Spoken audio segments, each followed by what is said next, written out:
I wish I was in the UK over this past weekend, but I missed the event. How did it go? Well, we've had a little bit of a debrief, and my personal view, I think reflected by everybody else, is that we've sort of stepped up another gear, and I think that's been a really wonderful process. And it's the third event we've run over the course of the year. We started in Bristol last year, which was fantastic. I completely admit that the structure of the day wasn't quite right. I think in our enthusiasm to get going with events, we crammed rather too much in, and we definitely corrected that when we went to Cheltenham in April, which was terrific. But I think for a whole host of reasons, York just seemed to work even better, and I think that sort of, first of all, the way in which we run the event, the speakers, which we'll get into in a minute, obviously were absolutely first class, as they have been at all of our events.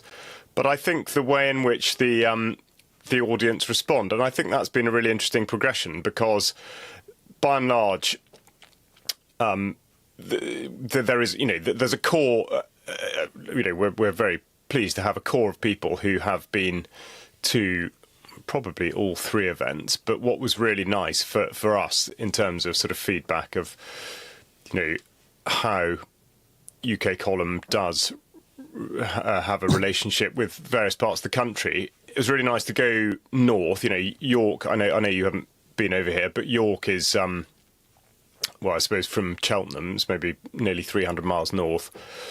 No, sorry, that's a geography check. It's not quite. Yeah, but not quite. 200. Okay, whatever. Significant difference. And in British terms, that is quite significant. In many counties in between, very sort of culturally different and everything else. And it seemed to me, from the people that I did meet, there were a lot of people from that area, and that was fantastic to find that by going to somewhere else, we really were bringing in a different crowd, and I think having the core of people who had been to events previously, the atmosphere was phenomenal throughout. And it was really, really terrific. That's my view. It might sound like I'm being a bit over the top, but I really can't think of any negatives. Mike? No, I mean, I couldn't disagree with anything you've said there. The other thing that the other difference that I think was really interesting was how many people came to me and said, I only found you 4, 5, 6 months ago. And that is pretty encouraging, bearing in mind that so many people are disengaging from news content completely at the moment. The fact that there are new people starting to ask questions is really good, and it's absolutely something we've got to take into account, because of course a lot of those people have no real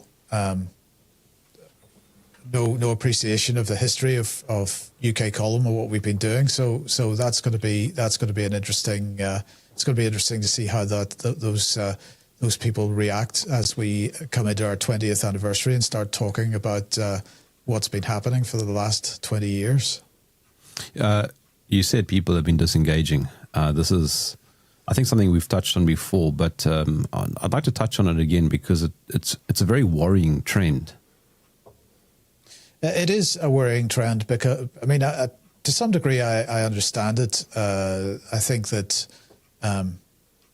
although people had some understanding of what was going to come post-COVID, with the use of the widespread use of terms like polycrisis in documentation from World Economic Forum and other places, we should really have expected what has happened in the last 3-4 years to develop as they have, because they told us that was what was going to happen. Nonetheless, I do to some degree understand why it is too much for many people.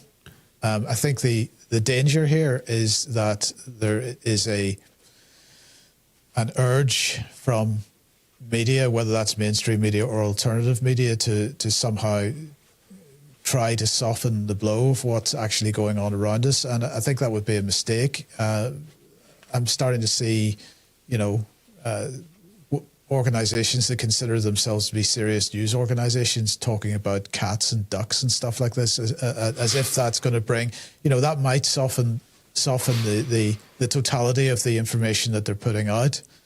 But it's not going to attract back people that have disengaged from the news, and all you end up doing, in fact, is dumbing down the totality of what you're putting out. So I think it's a bad direction to go in. We can't shield people from what's going on. We've got to, as we did with COVID, we've got to, I think, try to present it in a way which is level-headed and as sane as we possibly can, and try to help people understand what's going on. But of course, for those that do disengage, the reality hasn't changed. They may be pretending that it isn't there or ignoring it, but the tornado's still coming, as the saying goes. And remember the old cartoon, I can't remember who produced it, of the people burying their heads in the sand while the tornado's coming up behind them. That isn't going to change. And if those people that do disengage are, of course, removing themselves from any opportunity to resist or any opportunity to say this is not the direction of travel that I want to be going in, and not in my name, or however you want to present that. So yeah, it is understandable in a sense, but also really something that we need to encourage people to not disengage in that way, for sure. I think I was chatting to, I think it was Zubi, a few months ago when I was in Dubai, and he said to me that he thinks that we as humans are not designed to take in as much information as what we currently do, and I wonder if there's actually a lot of truth to that, and I wonder if there's a correlation between the amount that we absorb versus the ease of disengaging as a result. I think I'll just answer this way. I think the biggest problem here is not that there's too much information. The problem is there's no discernment about which information is relevant and which isn't. And I think part of the problem is that people are not able to ignore a lot of the really hyped up rubbish on social media and so on that really should be getting a good ignoring. And so I think it's more about a lot of us don't have the skills for deciding what is irrelevant. I think that's the key problem here. What, the cats and ducks? Well, not just the cats and ducks, but actually just a lot of the people get caught up in a lot of the vitriol and a lot of the argument and and it's really diversionary in many ways and totally irrelevant. Yes, that's true. I'm sorry for jumping in, but I saw a post made by Vanessa Beeley addressing exactly this, saying that it's exhausting. When you go through a lot of effort to put out a thoughtful comment, and then you just get these sort of troll-like rubbish, low-resolution responses that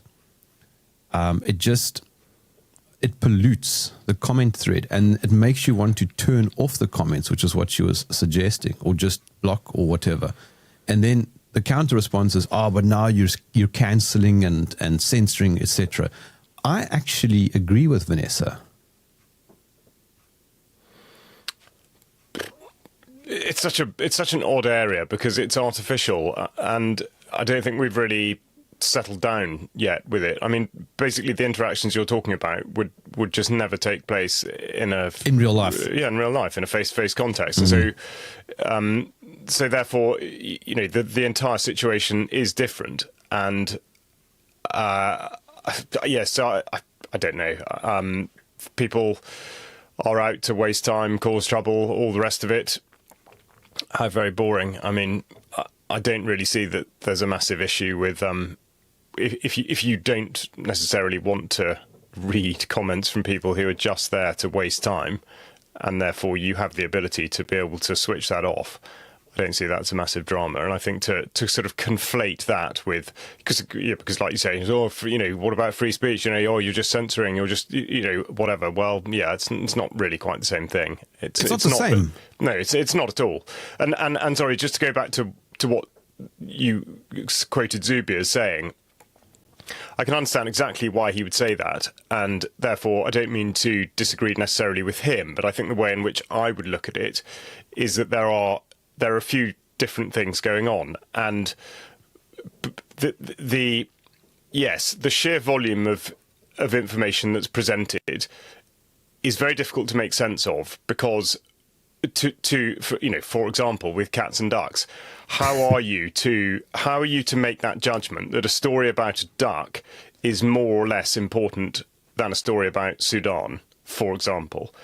And I know that might sound like a ridiculous point to make. No, it's a good point. But this stuff is just spewed out. Ukraine is such a good example of this, because if anybody had been paying attention and had looked at Ukraine in the way that they might look at a duck story now, they'd have known in 2022 what had happened in not just 2014 and thereafter, but what happened to Ukraine after the Second World War, or even before the Second World War, because it's all there. All this stuff does get put out, but people are, by and large, unable to remember it. So I think in the mainstream media / sort of government communications sphere, the way in which information is put out is very deliberately so that people who are not paying absolutely, not just sort of their full attention, but also making these points of discernment, but also connection. So they'll see something, reference to this, that, and the other, and think, hang on a minute, that connects back to either a period of time earlier or a different place or whatever, and basically making sense of the whole thing. And as I say, I think this is evidenced in the way in which people have, consider that what happened in Ukraine / Russia in 2022 just came out of nowhere, which it just didn't. And crikey, by suggesting that going back to the Second World War is far enough is absurd. I mean, it's sort of at least 1,000 years to try to make any sort of sense of it. But then the other side of it, I would say, in terms of the ability to absorb information, that, well, goes back to what Vanessa's talking about, and the way people use technology, whatever it is, but the fact that we've allowed systems to replace our brains. And Mike will be amused to remember, Mike and I took Mark Anderson out for supper on his last night in the UK, and I started what I thought was going to be a really good story, and I got halfway through it and I could not remember why I'd started it, but it was about what we call a speed awareness course in the United Kingdom, which is sort of a re-education thing that you can opt for if you get caught speeding. Either the police will take points off or put points on your driving licence, or you can go on a course which tells you about to be honest, some of it's fascinating, some of it's not very well presented. The reason I started telling the story, I'm pleased to remember, was because everyone on that course, I think there were 10 people on the course I did at the start of this week. Every single one of them used a sat-nav absolutely all the time. So they have no idea where they're going at any point. So, we started this programme by talking about our event in York. I know where York is. I know how to get there because, okay, first of all, I have been there before, but I absolutely know which compass direction it's in. I know which roads you need to take to get there. And I know what landmarks and whatnot I'm passing when I do go. I got the sense, and these are not young people, by the way. These are people who are probably my age or older, and they all use a sat nav the whole time. In that they do not trust themselves to, I don't know, look at a map, find the way, remember, or any of that sort of thing. So, going back to Zuby's point, I think we have, a lot of people have, side by side, had this onslaught of information where you can't differentiate between a duck story or a humanitarian crisis, and as well as making your brain pretty much useless. So I think, in actual fact, we are perfectly well capable of absorbing enormous amounts of information. And if you think back to times where people, either remembered stuff or wrote it down, I think in terms of recall and an understanding of a complex issue, I think we were this is going to be specific by country and by grouping, but I would say in the Western world now, particularly in the younger generations, and I know it's sort of, they're a soft target because it's very easy to say, oh, well, look at that, they're just on their tech stuff the whole time, they don't know anything, they can't do anything. That's unfair. Of course, they do know stuff and they can do stuff, but I think by and large, they have had such a battering with the memory losing devices that they I think are far less able to recall in the way that I would hope we can, but also to connect things that might at face value seem to be disconnected. But I still think, Charles, that when you have so much stuff coming at you, Ukraine and climate change and famine and everything is negative, and there's so much of it, and the human condition also desires a story about ducks, because we want also just to feel better about our day, because we can't change what's happening in Ukraine, we can't change what's happening in Gaza. Sorry, I'm going to stop you there because I completely disagree with that statement. We can change what's going on in Ukraine. We can change what's going on in Gaza because it's our governments. No, I'm saying that's the way we are wired to think. Yes, but how did that happen, Jerm? How did it get to the point where we are wired to think that we can't change these things? Because that I think is really getting to the nub of the problem. We have been so disenfranchised. We have lost any sense of agency. We've lost any sense of personal responsibility or personal power. How did that happen? I think that is a question we've got to consider. Now, I don't necessarily know the answer to that. I think it's certainly the result of a sustained psychological attack on the minds of, which comes back to, in some degree, what Charles was saying a minute ago. There's no question about the fact that the more technology comes into our lives, the more we switch our brains off, and the more we rely or we give up our own capability and tell the technology to look after us, or tell the government to look after us, or whatever it happens to be. But also on the other side, we have been told systematically that the role of government is to keep us safe, that the role of government is to do this. We have become reliant through the social security mechanisms on having this safety net there, and some people in the country are not only reliant on a safety net, they are dependent on it for everything that they consume, their food, their electricity, their gas, their housing, and so on.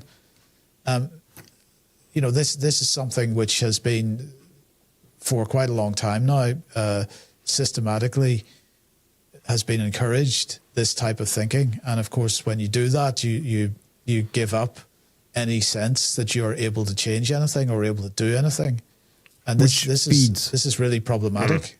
Yeah, but that feeds into that desire to lie in bed and have a look at a duck story or a cat video. Yeah, but that doesn't mean you should pander to that. That doesn't mean that you should encourage that by just laying it in front of people. Because doing that even takes people further down this road. And this is and I appreciate what you're saying. Everything looks dark and negative and horrible at the moment, and to a large degree it is. But if as dark and horrible as it is, if that isn't motivating people to want to change something, then I'm not quite sure what does. Yes, but there's a weird contradiction, because on the one hand, with people disengaging and wanting duck stories, if you look at, as we've spoken in the past about doing uplifting conversations, people don't care. They just don't click on it. They still want that sensation. They want that doom scrolling. I think it's a mistake to assume that, or to suggest that everyone is the same here, because of course only some people are disengaging, other people are engaging. Only True. Some people want the duck stories, others actually want something more serious. So it's very easy in this social media world when people react in particular ways to look at that and say, well, that's how it is, because actually even in this world of social media and engagement on comments and so on, it's still a relatively small proportion of people are doing. And the other thing that we haven't mentioned, of course, is I understand Vanessa's reaction to a lot of this, of course, but we've got to appreciate that there are professionals out there who are there to specifically cause this kind of, somebody posts a really insightful comment. There are people that are employed to make sure that is somehow the rug is pulled out from under that insightful comment. It's disparaged and made to appear less important, not only through people being employed as so-called influencers to do this 24 hours a day, but actually, increasingly bots are being deployed to do this as well. So, frankly, the comments on social media are 80% should be just discarded because they're an irrelevance. And this, I think, this comes back to the original point. We've got to learn which of what we see on social media we should just throw in the bin straight away. Yeah, but you can't. Hold on, Mike. You can't just ignore though, because it completely pollutes any type of sane thread that might exist, that might actually have value. It's like having a large amount of dog turd on your lawn and just leaving it, and it invites nothing exciting. It's just a mess.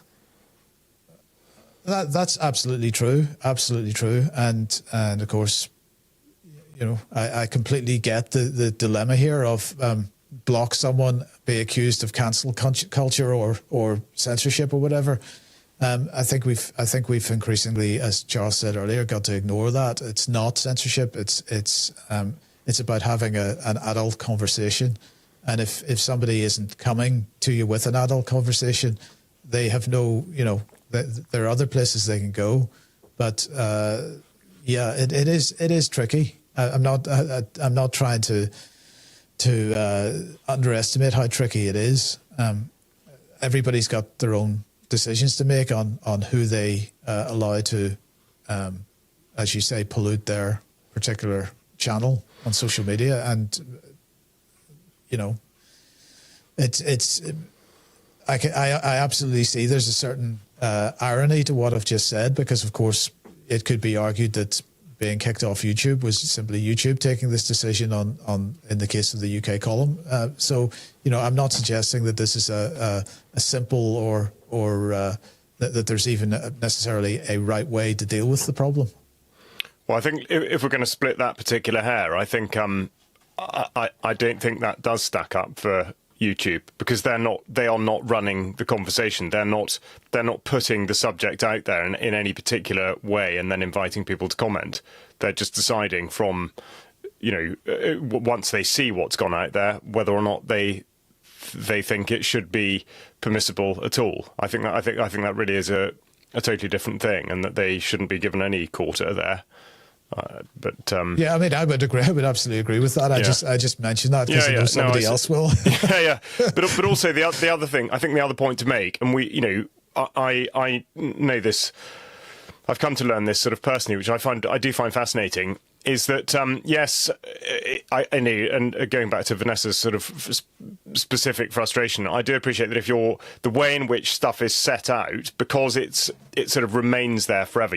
One intelligent comment followed by 5 stupid ones, let's say, or, maybe stupid is not the right word, but 5 just antagonistic or, pointless, detrimental comments doesn't look good.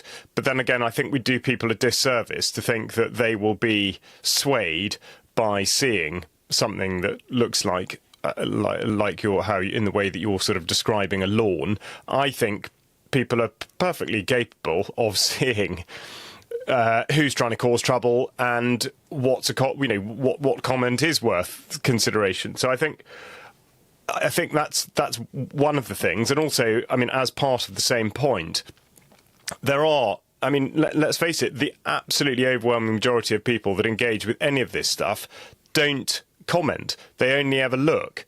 And so it's always, and it doesn't matter what the forum is really, but it is always disproportionately skewed in favour of those who want to comment. And that psyche, let's say, has a tendency to attract people who just want to cause trouble. That's why they do it. So it's the whole thing is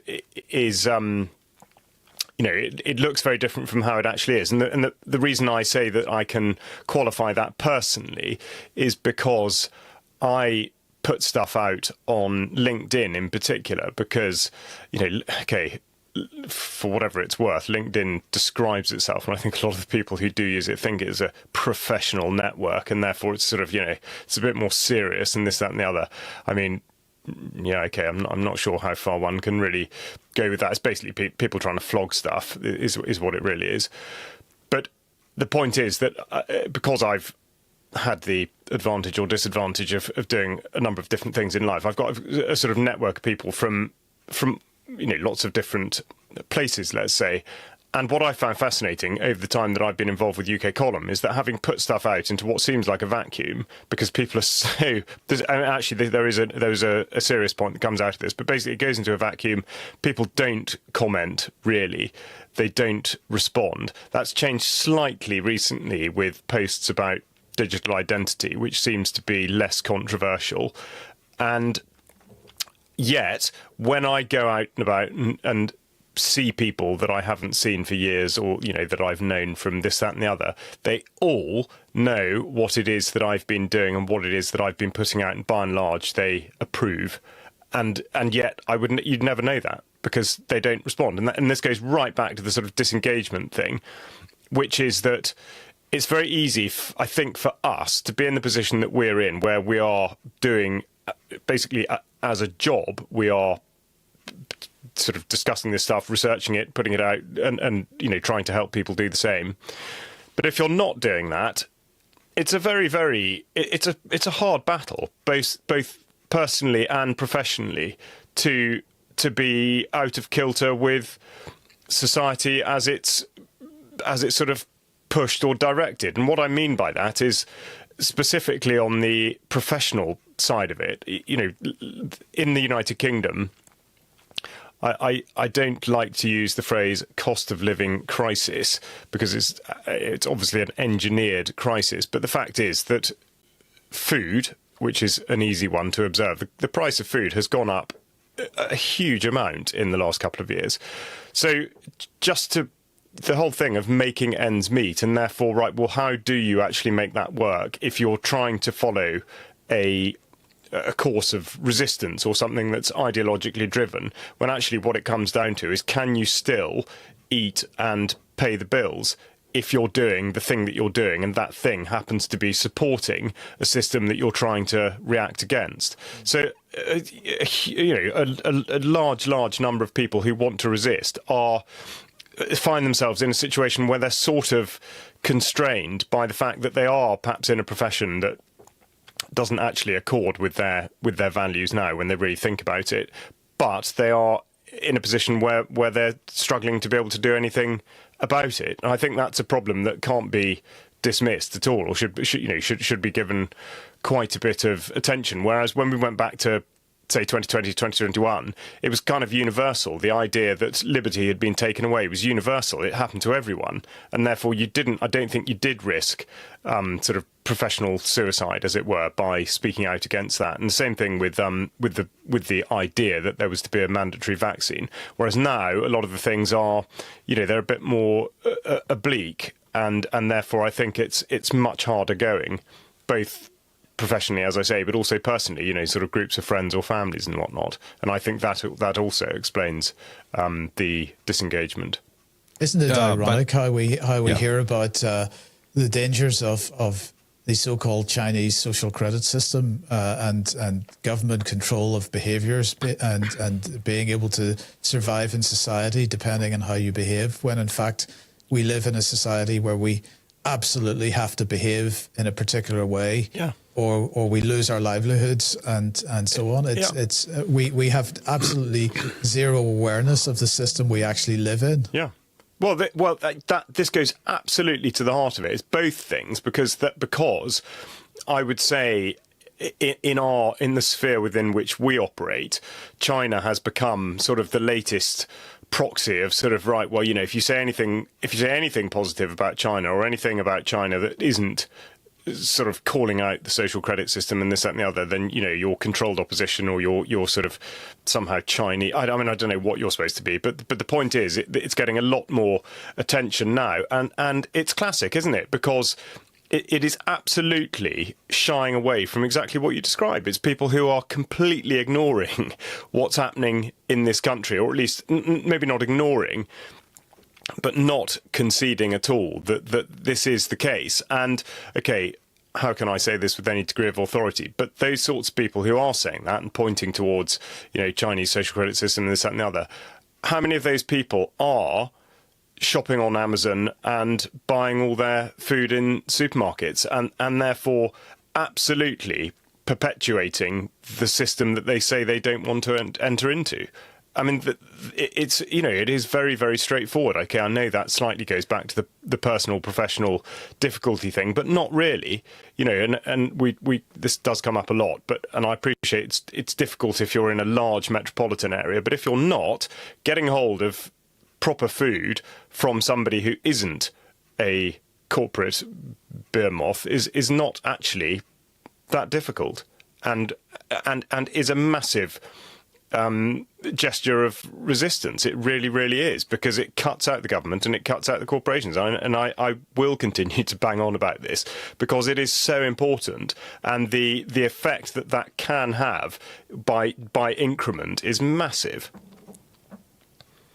Do you think there's a formula, or are we just constantly going to bumble and fumble our way through this? That's what a question. Yeah, that's a good one. I don't know. I think I would shy away from suggesting that there is a formula, on the basis that I don't believe that. Well, again, I know we've talked about this before, but I don't believe that a country of this size, 68 million people, and okay, devolution accepted, but I don't believe we should be considered to be sort of one homogenous body of people that can be run by one system, and therefore I don't think, sort of by the same token, there's really particularly a formula that would work. I don't know, that might be pedantic, or maybe I'm not exactly understanding what you might mean by formula, but I think in being prescriptive, sort of saying, oh, well, this is how you do it, this is how you beat the system, I think trouble sort of lies there. I think people have to absolutely find their own way, and because also you're sort of straying into white knight Donald Trump territory of, someone's going to save us because, he said if you do this, it will all work out well. Well, I don't like the way that could end, really.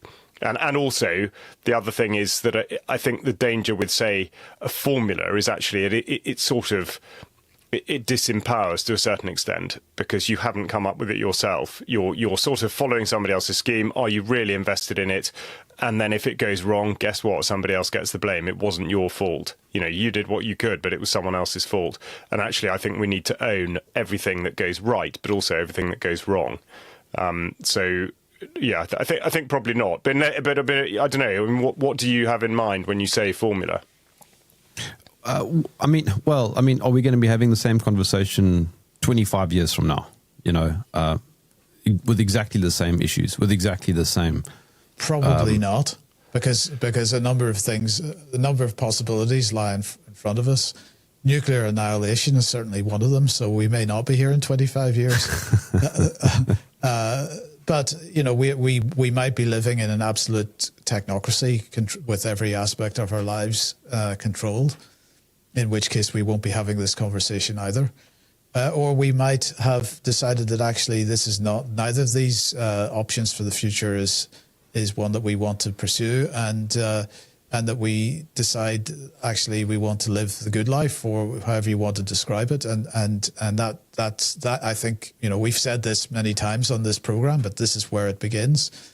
I don't think there's a formula for it, as Charles just said. I think that this is something that we all have to work out for ourselves.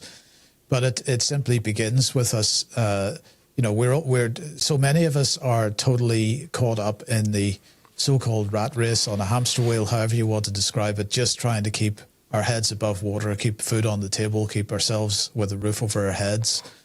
And at some point, we've got to, instead of coming home from work after a long day and sitting down and watching EastEnders or whatever it is, we've got to just switch the television off and say, right, what kind of life do I actually want? And could I be spending whatever free time I have finding the farmer who's prepared to sell direct to me, or finding somebody else or 4 or 5 other people that think similarly to the way I do, and see if we can build some kind of self-help group on a number of different issues.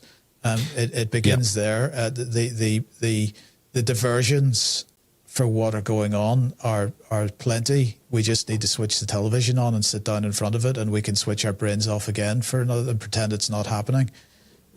So I don't say any of this with any underestimation of how hard that is to do, but it begins with a decision, and that's I think the only option that people have, because I don't see any of the futures that are being offered by the so-called establishment at the moment. I don't see that any of them are a future that we want to embrace. There's a very interesting sort of byline conversation happening there. You mentioned, networking with people with whom you have common interests. This is something that we've been talking about for years now. I think the vaccine, for example, brought a lot of people together. And I think this feeds into this sort of disengagement thing, because when you don't have something that's common, then you start feeling isolated, and then you want to pull back. And I think that's why so many people felt like they had found their tribe, when the vaccines were being rolled out, and they suddenly all came together, and there was this unified cause. And it was a great moment, in history for a very short while. But then a friend of mine made such an interesting comment. He said, have you noticed, though, we all agree on this one talking point, but bring up another 8 talking points and see if you agree. And suddenly you agree on nothing. And there's an interesting psychology there. I don't know where I'm going with this, but it did strike a chord with me that made me realize that finding common ground is actually quite difficult. Yes, I absolutely agree, and I think that has been the undoing of quite a lot of sort of initiatives, particularly community-based initiatives, where in the exactly like you say, the sort of the vaccine kind of apogee of that intense vaccine pressure and whatnot. There was sort of we all think the same. We can all go and do the same. We all want the same thing. Let's just go to wherever and do that thing, and it'll all be fine. And actually, the truth of it is, it probably won't be. Which is, on one level disappointing. I think also it's a bit of a reflection into how we are not any good at agreeing to disagree anymore, and just holding different views, but being able to, sort of rub alongside each other. and actually, just to go back, going back to the formula, I was thinking, on the 25-year question, where would we be? I think, I mean, Mike, sort of, where you were going with that. I think one would hope that there would be small communities sort of dotted around all over the place, because human nature is such that the majority are never going to stray too far off course, but small and determined minorities might absolutely and should change the course of history. Maybe not for everybody, but certainly for themselves. And I think the examples, I suppose this is in a way sort of a formula, but look at the Amish or the Mennonite communities in particular. I think they're such good examples, because you could say, well, oh, what about the Inuit or something? There are lots of populations in parts of the world who are effectively doing it completely differently. They're self-sufficient, they're independent of government corporations, they don't have any of the influences on their lives that we are talking about now. But I think what's interesting about the Amish and the Mennonites is that they're in countries where they are absolutely going against the prevailing wind, and yet, as far as I'm aware, they thrive, and they have no requirement for government or corporate intervention, and they still manage to live exactly the lives they want to live. So I don't mean to suggest that that is therefore what one does in prescriptive sense. You do exactly those things, but I think the point is that you can look to quite significant chunks of society and see how they can do it in a totally different way that does work. So I don't think there should be any cause for defeatism at all. And at a stroke, the idea that technocracy is imminent and there's nothing we can do about it, I think is not the case. It's a choice, and okay, people might react against that. Well, I mean, there you are. That's your choice. So if you accept, as I think I'm afraid I do, that you're not going to overturn the entire system, because I don't think there's going to be a significant groundswell that will make that happen. I think that the answer lies in just being able to, having the wherewithal to operate completely outside it, and then you cannot be interfered with. And so these sorts of discussions in 25 years' time would be held in person in meeting halls dotted around the country. Just to add to that, we're also forgetting our history. I mean, Second World War, French resistance. There was no French resistance. There was no organization at a national level called the French Resistance, right? This is really important. Everybody's looking for the big hero to come along, whether it be Trump or whoever. On one hand, on the other hand, they're looking for national campaigns, and this is not going to work. We've got to be getting organized at a local level. The great example is in recent times. I think it was the work of Ian R. Crane in the UK. Many people in other countries won't necessarily know who he was, but he was an oil man. He was, I think, one of the first civilians into Iraq after Desert Storm, and it completely changed his view of the world because of what he saw. And there are videos online where he talks about this. But in later years, because of his experience in the oil industry, he began when fracking was being discussed as an option for gas generation in the UK or gas mining in the UK. He absolutely came out against that, and he was undoubtedly a leader of the resistance to that particular corporate agenda, but he refused from the beginning to be a leader in the sense of a national organization. He was absolutely determined that if the fracking companies were going into a community, that the community should lead the opposition to it. The community should be the basis of the resistance. And yes, there were people within the anti-fracking community who went from site to site and campaigned in each of the places. But actually, the resistance was local. It was community-led. And there was never any opportunity for a national anti-fracking organization to really develop.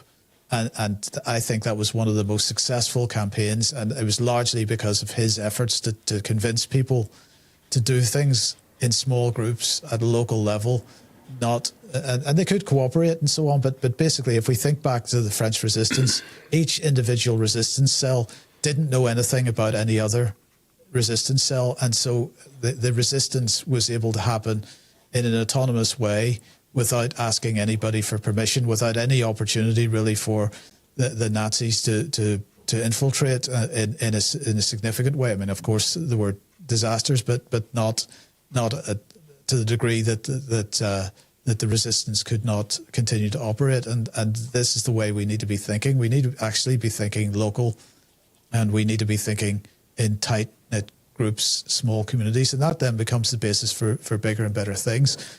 There's the formula. That is a formula. I'm not saying it's the formula. And I mean, another great example of that is Hope Sussex, which was established by 2 or 3 people because they were unhappy with mainstream education, and they have created a local organization, which is really a light for anybody that wants to do something similar. It's a great example of local organization and producing something that's really valuable. Yeah, it absolutely is, and it's the asymmetric nature of any of these things. We have one system, a national system. Therefore, if you set up a national sort of reaction to that or resistance to it, it's very, very easy to dismantle, because the architecture to oppose it is absolutely right there to match it. Doing stuff locally that is at least only loosely connected is far, far more difficult for the authorities or whoever it is that wants to try and dismantle that to actually deal with. So, sorry, I just want to add one more point on that, because just to give you an idea of what the anti-fracking campaigns were up against, what the man who was really one of the major corporate leaders that was attempting to bring fracking to the UK was Jim Ratcliffe, who owns Ineos. He's certainly, correct me if I'm wrong, Charles, he's certainly the richest man in this, it's corporate head in this country. So this was not small-scale stuff that these guys were campaigning against, and they won. And there is no fracking in this country because the companies gave up. It was too hard for them. They couldn't make any progress. So, it is possible to beat the system in that case, and that can be done at a local level with people of a certain age even, and and they can win. So we should be taking inspiration from that. Yeah. Yeah, but so I still like that idea that you were discussing, Mike. The looking inward, family, community. This is something we speak about all the time, but I do think it is a formula, and I think it is a great formula, because it does lead to. If you looked at it like an equation, it does lead to a better result, because it feeds into the idea that you start with yourself, and as Catherine Fitz often argues, you change people one by one. You can't change masses of people. It's very difficult to do that, but it's easier to change people one by one, and you do that when you are in close proximity to yourself and the person around you, if that makes sense. And that change gradually spreads outwards. And I think a lot of people have it flipped, and they think that they want to create this massive change from far away first and somehow bring it back closer to them. I think that's the wrong way around.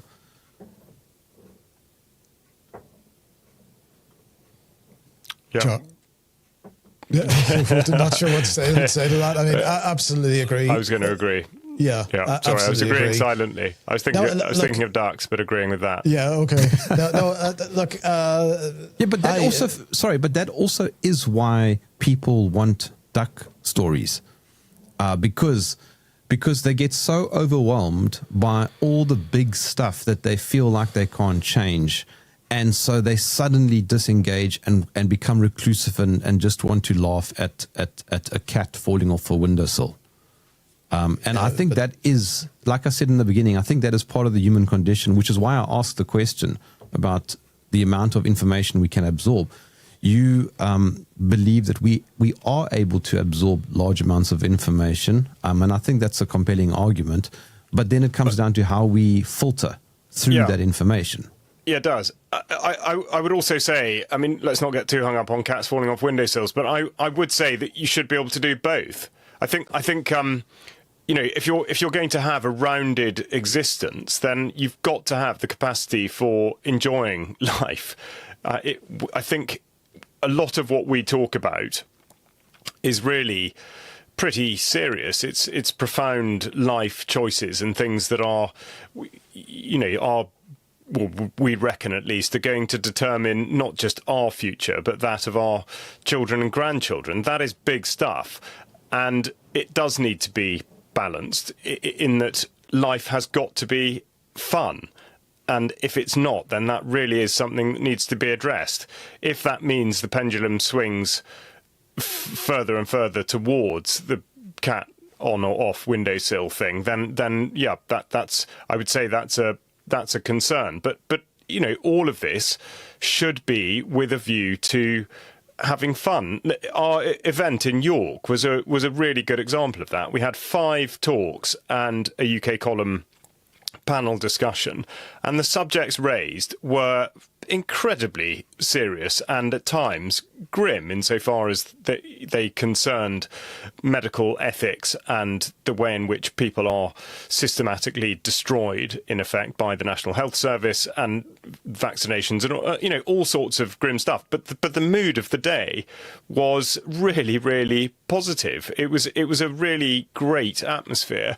And people had fun. Now, I don't mean that people were just there, you know, laughing at the misfortune of others. That is absolutely not what I mean at all. Just to clarify that. But we are.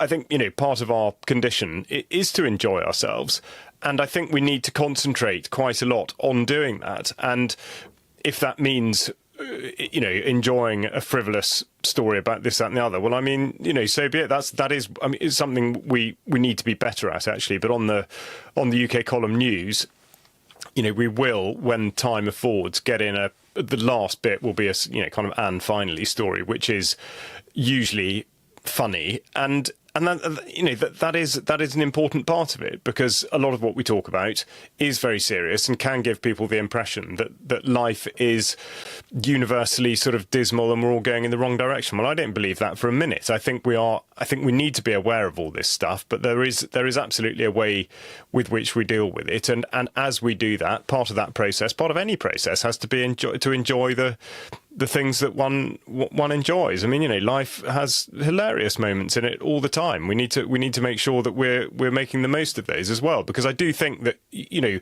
one very good way of preventing yourself from getting stuff done is to be trapped in a sort of negative paradigm, and then absolutely you won't achieve stuff. If you know, it really does sort of lift the spirits and lift the soul to have that dimension of enjoyment and humour and whatnot, and it, you know, it opens your mind to all sorts of things, and it makes you feel that stuff can be done and is possible, which is, you know, the got to be the start point for anything. So you're recommending speed awareness courses, are you, Charles? Yeah, I mean, actually, top tip. They, I, you know, I may or may not know this via personal experience, but they do offer them by county. So, for the sake of argument, if you want to do, how many counties are in Britain? Yeah, well, you know, in terms of the sort of 25-year thing and spreading the word, I mean, I had limited opportunity to put these sorts of views across during the course, but there were, you know, we did have a little bit of sort of chat.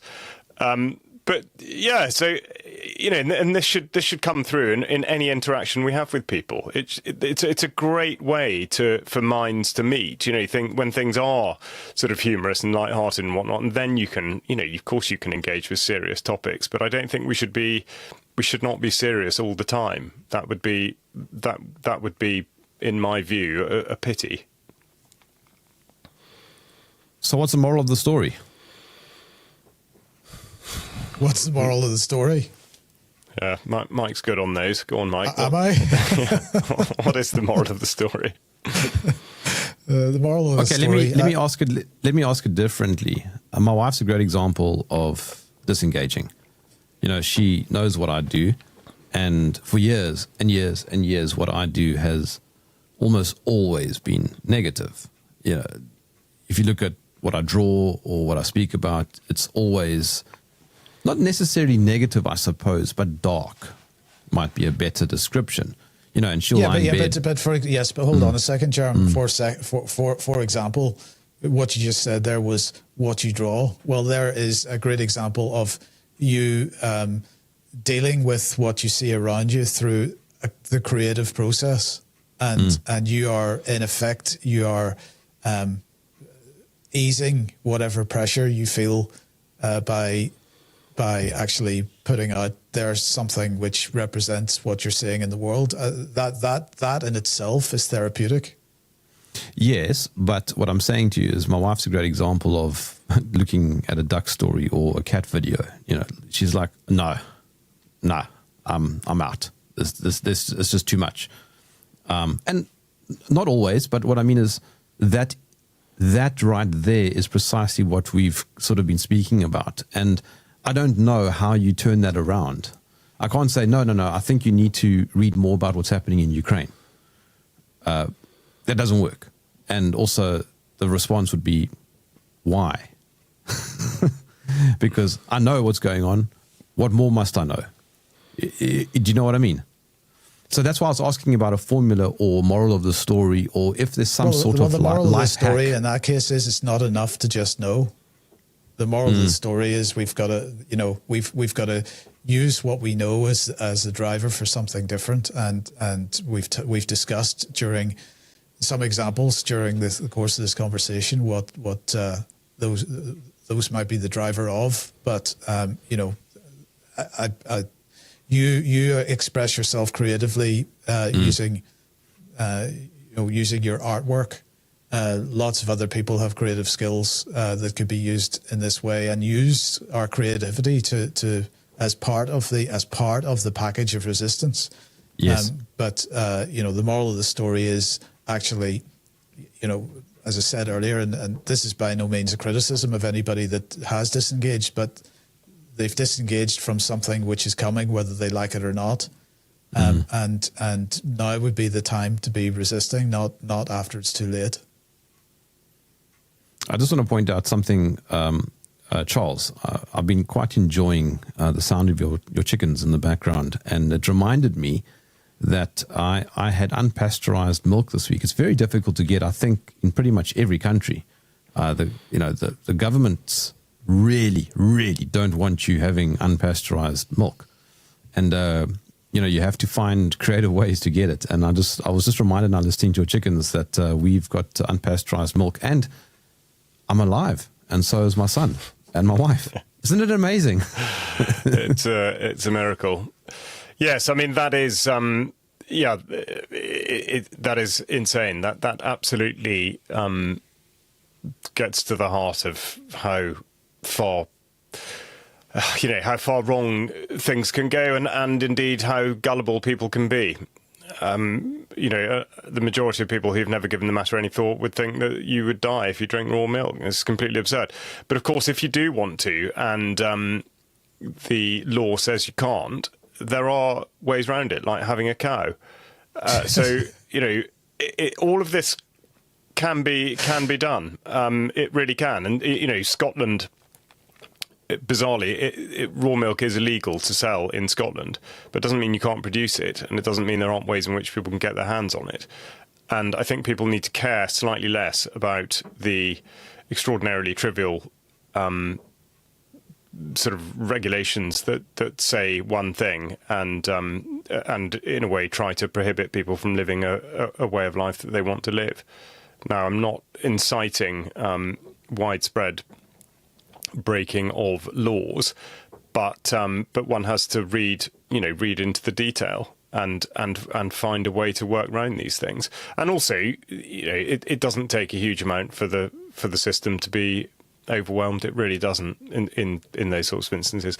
But yeah, no, I mean, raw milk, that it's a great one as a symbol of resistance. I mean, how ridiculous it sounds, but raw milk has become sort of emblematic. It really has, and that's fantastic because just look at how the backfire effect works. Okay, it can work for us if we're trying to convince somebody of something we know, but actually equally it works exactly the other way around, which is if the government are heavy-handed with legislation or regulations or whatever concerning something like raw milk. Well, what does that do? It makes everybody interested in raw milk. Well, that's brilliant. Well, that's why I brought it up now, because we're coming in for the landing, and I thought it would be a nice, uplifting reminder that you, as Mike, you said earlier, you can make a difference, and you can make a big difference by making lots of little differences. One of them would be pushing back and resisting stupid regulations like milk. Yeah, it absolutely would. You're so right. But if we want to end with a sort of mantra that we might want to consider living by, it is embrace inconvenience. Because everything embrace inconvenience. I like everything that's being thrown at us is in the name of convenience. Get your digital ID and make your life very easy. Have your mobile phone with your banking app on it, because that makes life easy. Don't go into a bank branch. Don't go to a standard till at a supermarket. These are what we're told all the time. Make sure you use the automated systems. Don't pick up the phone if you need to speak to the tax man. Use the automated system. Don't pick up the phone if you want to speak to a doctor. Use the automated system. That's what's being sold to us, and that's what we need to reject. And that means embracing inconvenience. That is such a great tagline. Embrace inconvenience. Mike, you're quite creative. Okay. Oh dear. On that note, catch up with you guys next week.